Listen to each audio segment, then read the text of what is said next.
Answer 5. The 7,000-year countdown for mankind ends in 3031 AD, and this is also the time that concludes the 1,000-year reign of Yeshua on the earth. How do I know this? The Bible tells me so.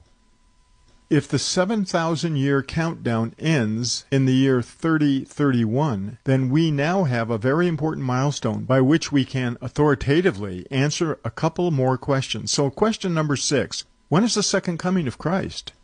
The answer is 3031 AD, going back in time exactly 1,000 years, lands us on the year 2031 AD. This is the year of the second coming of Christ that begins the millennial reign of Yeshua. Answer 6. How do I know the second coming of Christ and the start date for the millennium is 2031 AD? The answer is the Bible tells me so. Question 7. Knowing that 2031 is the end of the 70th week of Daniel, we can go back in time exactly 7 years and discover the very year that the 70th week of Daniel begins. So answer 7. The 70th week of Daniel begins in the year 2024 AD. 2024 AD is the year that the 70th week of Daniel begins, ending 7 years later on the Day of Atonement, on a Jubilee year that ends with the second coming of Yeshua in 2031 AD to reign in Jerusalem with a rod of iron for exactly 1,000 years.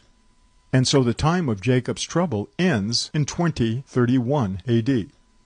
Question number 8.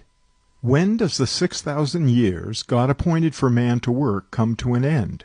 Going backwards in time 3,000 years from the conclusion of the 7,000-year sabbatical calendar gives us the date for the beginning of the 5th day on God's 1,000-year for a day calendar, confirming that it begins the year after the crucifixion of Yeshua in 30 AD. It begins in 31 AD.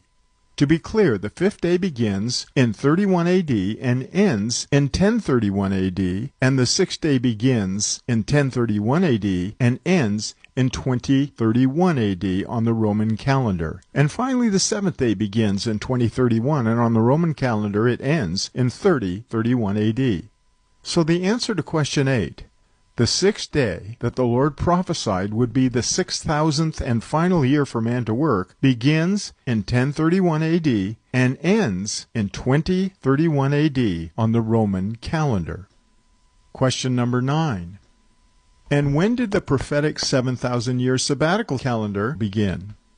So going back 7,000 years from 3031 AD lands us on the year 3970 BC.